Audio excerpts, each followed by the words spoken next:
Hi, and welcome to our second episode. The first one went surprisingly well, by which I mean I had many technical difficulties, but I got there in the end. And our second episode is with Connor Sansby. I'm just going to read his bio here. Connor Sansby is a poet, festival producer, and editor-in-chief for Whisky and Beers Publishing. Since 2013, Connor has performed across the south of England, including Margate Soul Festival, Wise Words Festival, and London's Let's Kill It. His work touches on themes of cultural waste, depression, and the uncomfortable in the everyday. In 2016, Connor released his first short story collection, I Am Not a Well Person. His first collection of poetry, Promise Me the Journey Back, was released in April 2018. In 2019, he spent a year as an associate artist at Open School East, studying neurodiversity in the arts and developing as a visual artist. Hi, Connor, how are you? Hi, I'm really good. I've had a fun day of balancing budgets, which doesn't sound fun because it's actually not, but it's all part of a big cool thing. So the big cool thing is cool. Is it fun as in once you've achieved it, it's fun? That sort of fun? It's like a little bit of bullshit that you have to do for the really cool bit. Like getting paid to do art stuff is really fun and satisfying, and it's really validating, but also, knowing your rent's going to be paid is super cool. Yeah, that's a good. And I don't want to balance budgets. I want them to just give me money. But like, if spending a day like playing with numbers is enough to make like some substantial money, then like, awesome, let's go for it. I'll take that hit. Yeah, I think it's really hard for most poets that don't, do other stuff, which is fine, really struggle with admin, which I can kind of understand. I mean, I try and keep on top of it, but the amount of form filling and bio writing and applications and stuff, it's enough to drive you crazy. And you think, I'm actually doing more admin than I am like poetry. I mean, I'm quite fortunate. I come from a business development background, so I'm sort of drawing on that. I used to work in advertising, I ran my own ad company, and then the whole sort of approach to business plans has sort of filtered through into this aspect of my creative life now. It's quite nice to touch back with a part of me that I'd kind of forgotten for a while. Yeah, I mean, I was actually really good at business. Yeah, I mean, it's nice to be able to tie in things from your past. You do things and you think, oh, it's a shame I'm not doing that anymore. And then you can bring it all together. Yeah, I mean, I think it was nearly a decade and several nervous breakdowns between like the two phases of my business life. So yeah, I know that. It's just like every like 2 to 5 years is marked by like a massive psychological and then physical breakdown to the very bare elements of myself, and then I just rebuild from scratch. I'm amazed at like people that like have not suffered one nervous breakdown, and I think like life is so easy for you. Every few years I have to start from scratch, like teach myself English again, like remember like my name and stuff. Like you're just cruising. What's your interest in cryptozoology, and how did that start? I like anything that makes the real world seem more magic. So I really love conspiracy and cryptids and UFOs. I don't believe in any of them really, but I have an occult practice that's based on psychology rather than like spirits and that's interesting, demons and stuff. So the cryptozoologies came from like that aspect, but right now it's really concentrated on the fire memes that are around in the cryptozoology world. We said that we were going to get to Mothman being thick. Yes. And we've gone straight for it. So there's a statue of Mothman in the city that he was seen in, and for some reason they've given him the thickest butt you've ever seen. I saw that. Why? Like someone made that decision, that was an active decision. There was a meme I saw that was like, look, everyone wants to fetishize Mothman, but no one wants to address the fact that he's a symbol of Americans' crumbling infrastructure. There's also a statue of Bigfoot who's also got a massive butt as well. Why? Who's making these statues? It's know. the same person. There's a meme page called the Northeast Cryptid Removal Organization. And they sound like they should be a Ghostbusters for monsters, and that's why I started following it. And then I realized about 2/3 of their posts are about sleeping with monsters. Okay. Like, they keep tweeting things that just say like bog witch coochie. They just took it in that direction. Yeah, fair enough. They've gone hard into that territory. Have you ever seen the books of Chuck Tingle? I haven't. No, I think you might have told me about them though. He's got like a bunch of books that are like pounded in the butt by a gay billionaire T-Rex. I remember you told me this. This is like amazing. Hasn't he made loads of money off it? He's made so much money. He's like the best-selling erotic writer.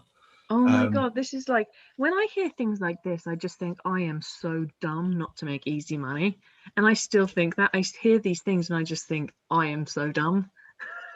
Why am I bothering with this deep introspective art stuff when I could just write smut about T-Rexes? The worst part is I write smut for free under an alias. That's like the saddest thing. It's not even that I'm not writing smut. It's giving it away for free. Yeah. Have you ever got into really shit films? Like the shittiest films where they're like intentionally bad? Because that's what Chuck Tingle books always remind me of. One day I'm going to run a terrible film night where we double feature 2 films that have a link and throw popcorn at the screen and boo them and laugh our asses off. But there's a film called Velocipasta, nice, which is about a reverend who becomes a velociraptor. Very good. There's another one called Tsunami, which is about a swarm of giant killer wasps. You know, you see these things like Sharknado and stuff, and then you think actually it's not that weird when you hear about the things that have been swept up in tornadoes and just random stuff that's happened, random natural phenomena. I like the idea that people don't have to create things. So what made you start Whisky and Beards? So in about 2013, 2015, I had this major nervous breakdown. I left a long-term stable job because my boss turned out to be a knobhead. And then I started doing this apprenticeship because it was the only work I could find. And then for some reason, that was the cue for my girlfriend at the time to break up with me because I didn't have any driver ambition. Apparently, I was like, no, I'm just super depressed. So in the course of who's laughing now though? 3 months. Yeah, right. In the course of 3 months, I ended up, we were moving house when she broke up with me. So I ended up homeless, jobless, and single in like this 3-month window. It doesn't rain at pools. Stuff happens all together. Exactly. So I'm saving up my medication to kill myself, frankly, and it was going to take a few months. And I was like, well, I've always wanted to write a book, so I'll write a book while I'm sort of waiting.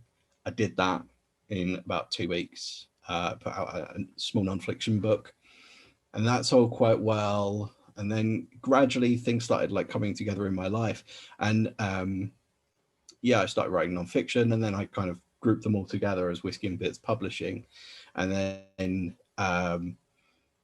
one day I went, hey, poets write books. So I went to poetry nights to try and meet some other people who might want to publish through me.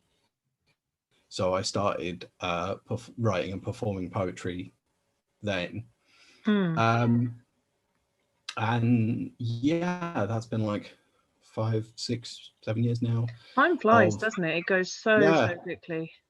Yeah. And now we've got this audience of, a couple of thousand people that's amazing. Like following us. Don't you love the way that it was like those who didn't maybe support you were like, oh, he's not doing anything. Oh, he's only got a small press. Oh, he's only got a small press with some amazing writers. Oh, he's only got a growing press, some amazing writers, and is winning awards and is doing all this other stuff. Like, there's no way to deny the success of it now. Like, no matter how you look at it. 5-year plans. Mm. And yeah, they don't have to happen in 5 years. So I had a 3-year plan where I said, within these 3 years, I'm going to get a pot of Arts Council money. Mm. And then that ended up being 5 years to get the Arts Council money, because busy with the rest of the work. And then I focused on it, and obviously last year we got 13.5 grand from Arts Council England to keep doing our cool publishing stuff, to bring on people to support the admin, new editors, got people helping me with my marketing now. So it's gone from being just me at home to a small team, including you, an editor. Yay, friends and colleagues. Do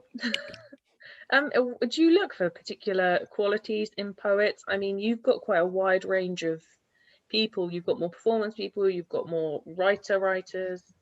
Yeah, I don't like the idea that a publishing house just has like one kind of poet, because I don't think that poetry is broad enough, but it's not big enough to support a company that just has, this is what we do. And quite often with these sort of like individual led publishing houses, it ends up being a lot of writers that sound like that writer.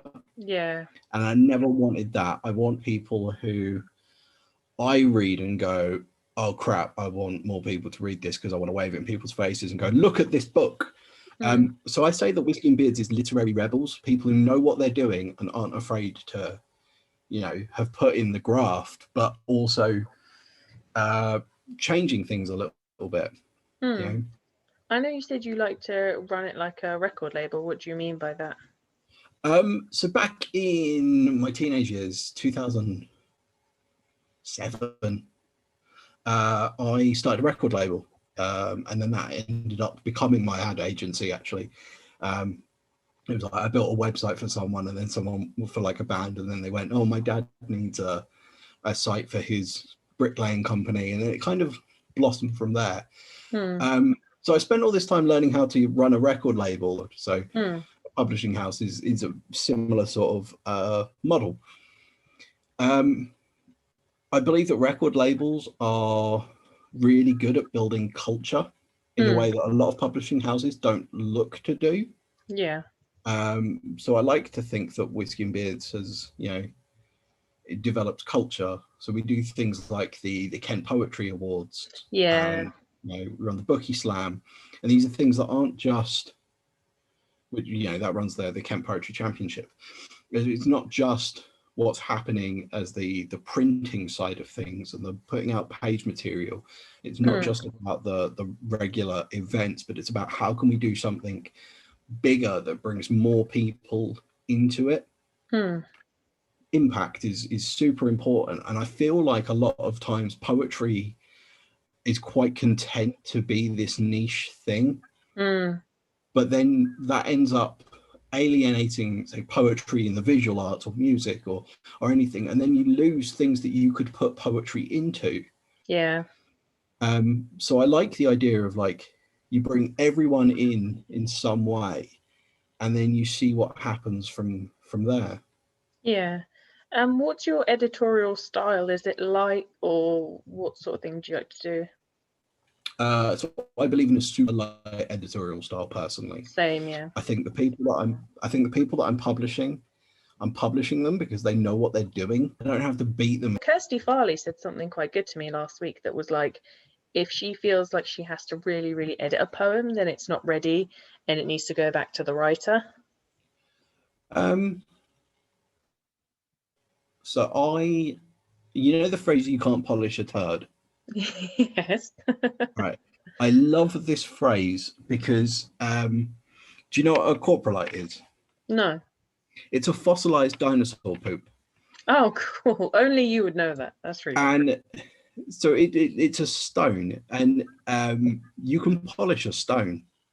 So I like to say you can polish a turd. It just takes potentially millions of years and intense pressure.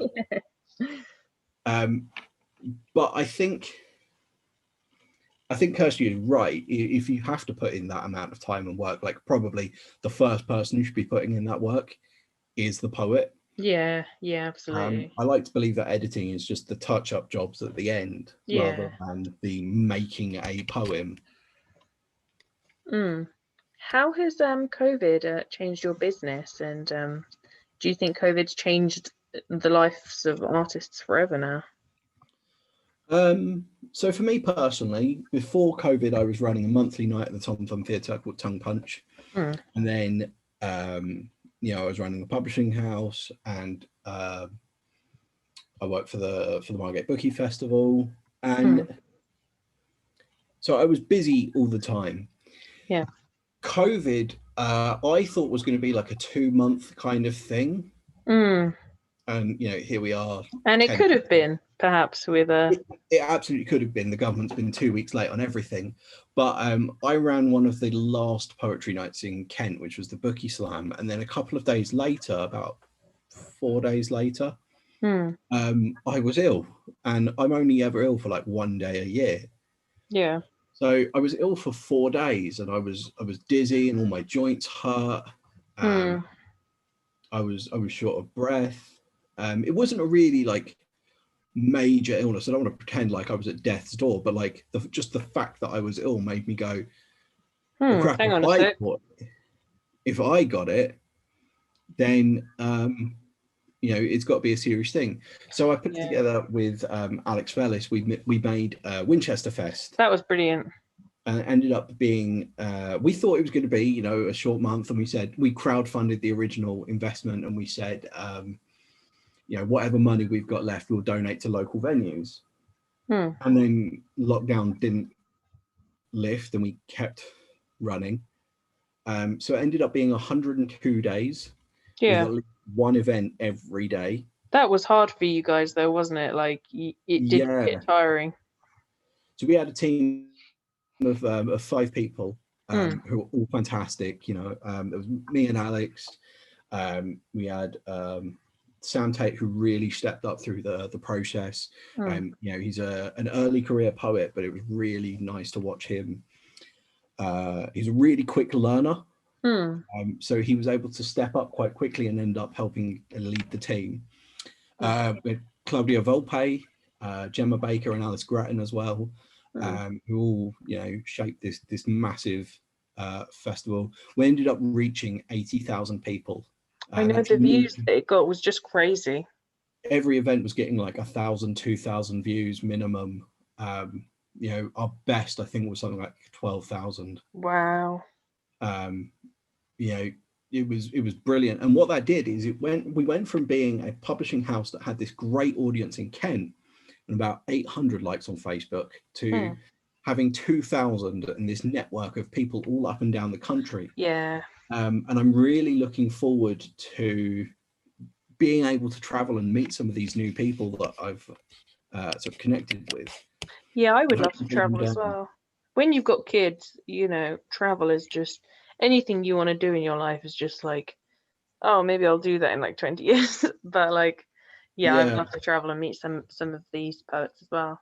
Well, I'm planning on taking coaches everywhere because I don't drive. And a lot of them are around the York area, so I've got a way to go. But I think it helped bring the UK spoken word scene from this regional kind of thing into a national scene. People are no longer limited to just the open mics that they can reach, bus or a short train ride. Now you're able to do things globally. And I really hope that people invest in traveling a little bit more and tightening those connections that have been made. One of the things that I think that this pandemic has created is that it's shown us that there is a permanent space for the online event, and that the online event can actually be something useful in terms of, you know, meeting people. And it's useful if you're, you know, ill and you can't get somewhere, or you're a parent, or, you know, whatever limitations you have in life, it's given you somewhere to exist with your work. Yeah, and I really don't like the approach that some people have had where they say, "Oh, but it's not real." Like, yeah, It is real. It's not imagined. there's absolutely people on the other end that you're having these dialogues with, and what I'm hoping we do when you know everything's back to normal is hybrid events where we're bringing that online, streaming them out, you know, potentially a whole other ticket revenue stream that people haven't invested before. So let's say you're charging £5 for the in-person gig. There's nothing that says you can't charge like £2-3 for a live stream with a, you know, a GoPro mounted in the corner of a room somewhere. You know, if you've got good audio and a solid internet connection, a solid picture, you know, a little bit of investment can, I think, really blow open audiences. And then that means that the people who are vulnerable and can't get out to events, like because of COVID, are still going to be welcome in there. But we're also going to have like parents who can't get out to gigs because they've got, you know, kids to take care of. We're going to have people who can't make it to the venue because of disabilities. And then what the next challenge becomes is how can we get them performing at the event without physically being there? When I think of some of my friends that had, you know, terminal illnesses and stuff, it would have been amazing for them to be able to attend, you know, remotely. So yeah, that is a really good idea. It's such a shame that it's taken this to make us think about it. Yeah, it is. It makes me feel ashamed because, you know, people have been unwell for as long as, you know, forever. Yeah, I think we've become accustomed to a fixed way of doing events. You know, I wrote an article not that long ago, a couple of years, called I think it was the 4 types of poetry events. And I was like, there's open mics, there's slams, there's showcases, and there's, you know, one-person shows. Well, there's a whole thing there. What about mixed media shows? What about, you know, live streams? What about, I mean, things like Tongue Fu is an example of an event that doesn't actually fit into that. But yeah, I think it's going to really open up the format that we do, at least for a little while. Do you miss live gigs? I actually do quite miss them now. I don't miss running them, to be honest. Yeah, I never found it that enjoyable to run a gig. I used to really like it. But I think I had a bad luck of drama within the poetry scene that soured me on it a little bit. And I'm seeing in lockdown, with this additional time on my hands, the great things that I can do. You know, I got into grant writing while I've been in lockdown. I trained as a coach in lockdown, and now I get, you know, 2-3 clients a week, and that's a whole other part of my practice, helping people realize their careers. That is brilliant. You know, and all that needs is a Zoom connection and, you know, 25 quid of disposable income potentially on the other person's end. And, you know, you have these conversations about what a career looks like and how to be healthier with it. And I love that. Why do you think some people are resistant to making money or changing their practice or just change? There's this myth of the starving artist that I think people want to live up to. Yeah. It's also like the intoxicated artist, which is, God, I hate the intoxicated artist. Yeah. You don't have to be poor or miserable or, you know, suffering from addiction. You know, talented. Yeah. I'm a big fan of a Conor McGregor quote. So MMA fighter. I watch MMA promo compilations to like hype myself up. And there was one where Conor McGregor said, "This is not talent. Talent doesn't exist. This is all hard work." So once you've got rid of the idea of innate talent, then you tortured genius trope kind of falls apart as well, because they're someone who's worked hard and is tortured. What I realized recently is that the idea conflict or whatever, because you need, the idea of a narrative is so that and it doesn't have to be like this, so there's some conflict and then it's resolved or whatever, there's some kind of journey. And I think some writers think that has to be a reality. Well, you're a writer, you can actually imagine it, so I think some people like to think that the reason that they're not succeeding is because they're better than audiences. So they go, oh, well, you're successful. That's because you're cheap and commercial, and I'm artistic and deep, and I'm so challenging. And I really hate that idea. I'm not saying you can't be deep and challenging, but I'm saying you can make money while being deep and challenging. Like people like Ocean Vuong, like absolutely challenging, but fantastic work. Yeah, and like Inwe Elms, sorry if I'm butchering that, but another one, Selena Godden, you very talented but very successful people. Absolutely, and all incredibly hardworking. So yeah, I think it's a way of people validating their lack of success, and then I think that comes from their inability to ask for help or listen to advice.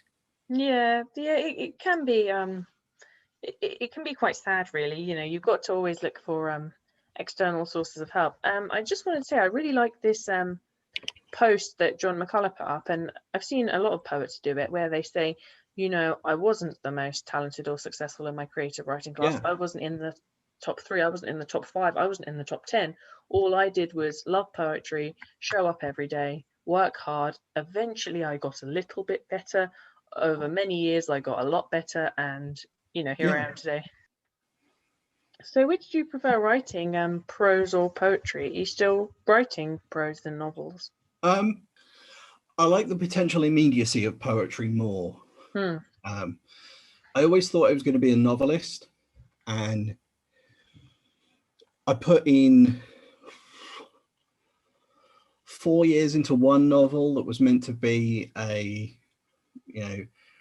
British novelist, David Foster Wallace, critical look at society with decadence and transgression, and it ended up being self-important and lazy, cynical. And then I started putting work into a kaiju novel, which is like giant monsters, Japanese cinema. But yeah, I've kind of left those to one side and focused on the poetry side of things. Same for me, but I wonder if one day we will write at least one novel, because if we've spent so many years trying to write one, part of me thinks we will one day write a novel. There's a Charles Bukowski poem where he goes through all of these things and then just says, don't do it. And one of them is, if it doesn't burst forth from you in thing, don't do it. Yeah, I know that quote, actually. That's a great quote. I've always used it as an example of motivation. If one person saying don't do it is enough to make you not want to do it, then you don't want it enough. And I think one day I will be angry enough at the not doing it that I will write a novel and it will flow forth and it will be easy and fantastic. But it's not now. What does place mean to you? I know you have quite a strong connection to Margate. I love Margate. So obviously it's changed a lot over the years. I kind of watched it fall apart in the 90s. And then from about 2007 rebuild itself. And that's been fascinating to me, like the idea that no matter how bad it gets, it can get better. But there's all this history built into it in like really small ways.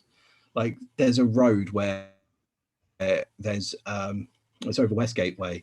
So as you cross from Westbrook to Westgate, the bridge there has train lines going through it, like going through the bridge. And it seems so weird, but there used to be more train lines around that area. There used to be 3 Margate stations rather than 1. Oh, wow. And it's kind of a remnant of that.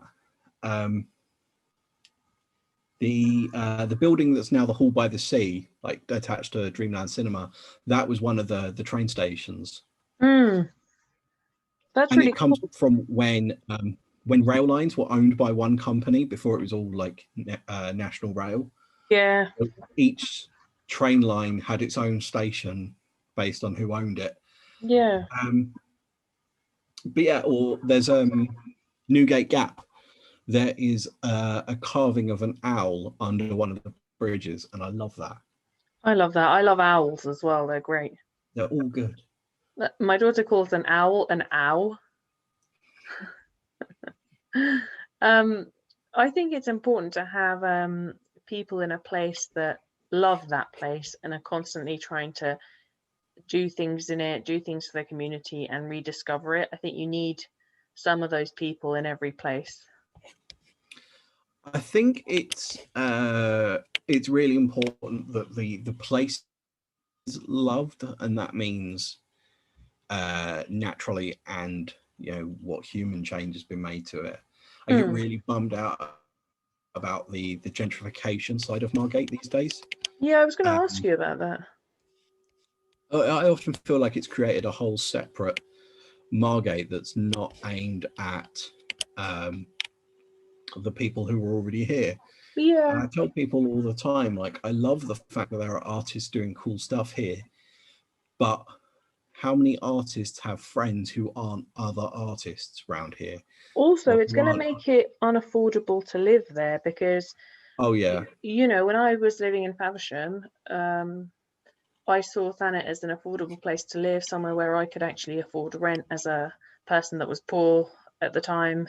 And it will drive rent up and it will stagnate. I mean, I saw hipster culture come into Brighton, and the things that were raw about Brighton, like grassroots LGBT community activity and activism that had been there for years, strong migrant communities, strong Jewish communities, strong Muslim community, everything that was wonderful about it that I felt like wasn't affected wasn't an affectation that was put on, kind of like hipsters stagnated the place. They added nothing.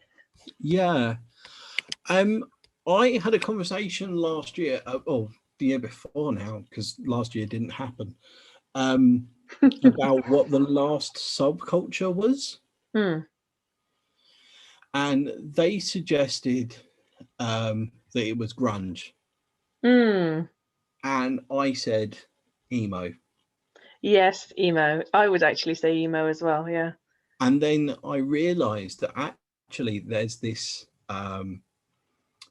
this hipster subculture, but where there is a uniform to it and there is a music to it, and it's all the check marks of a social culture except the possibility of evolving.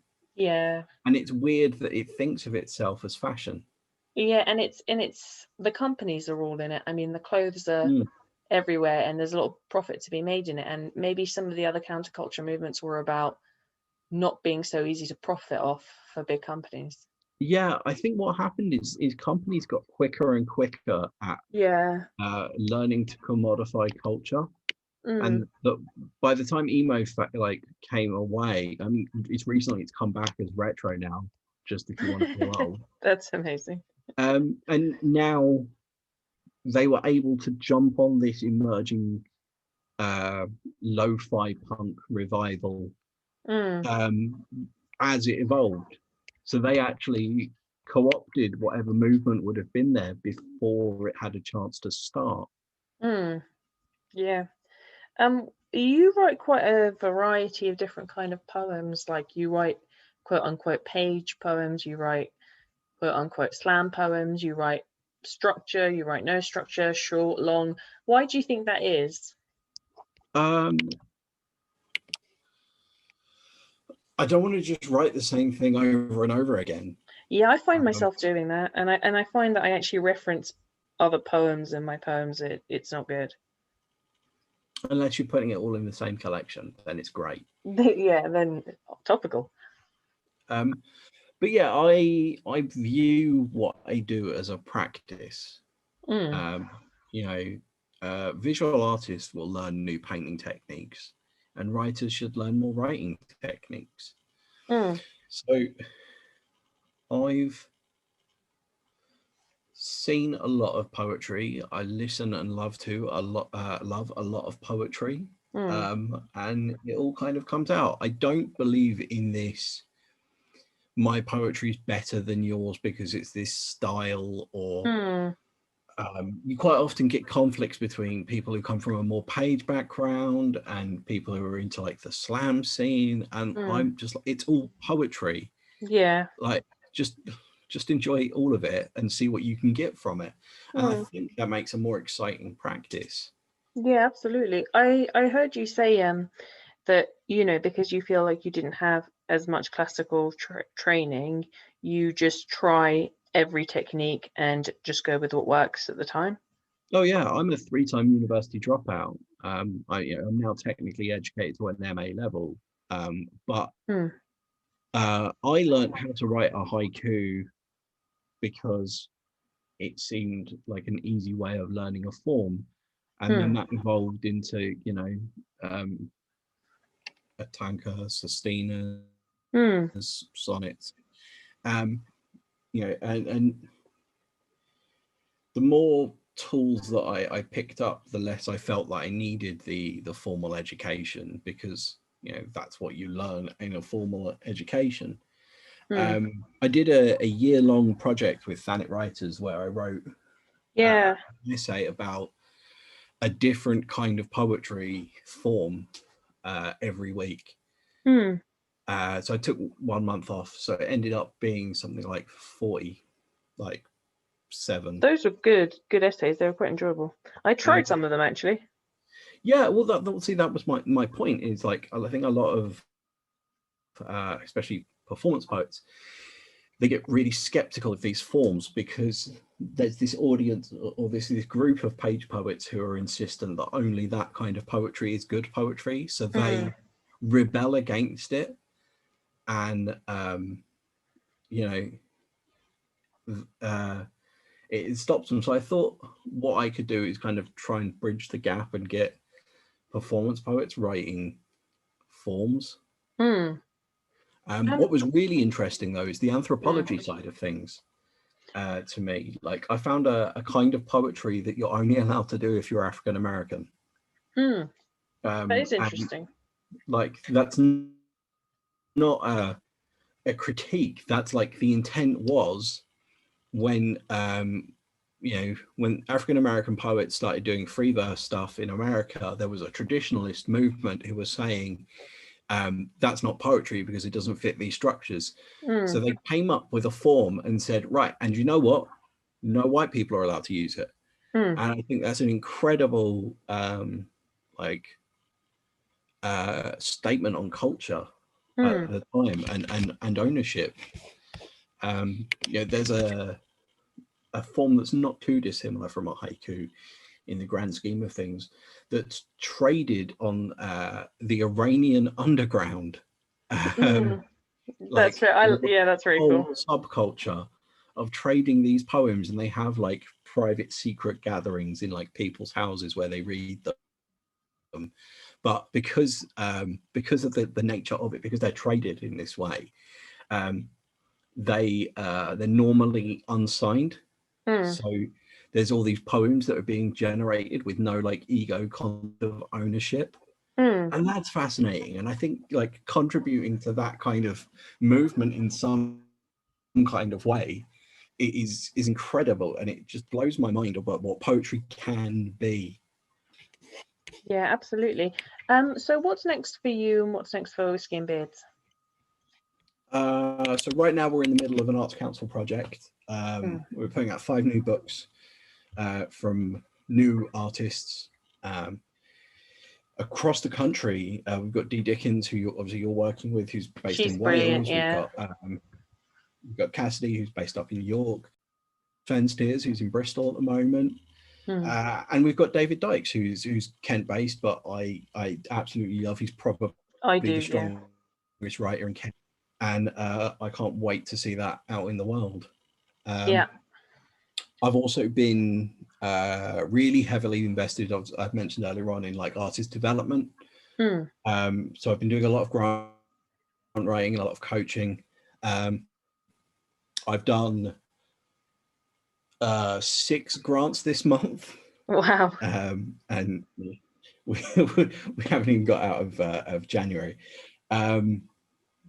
But yeah, expanding people's practices and sort of taking them to the next step.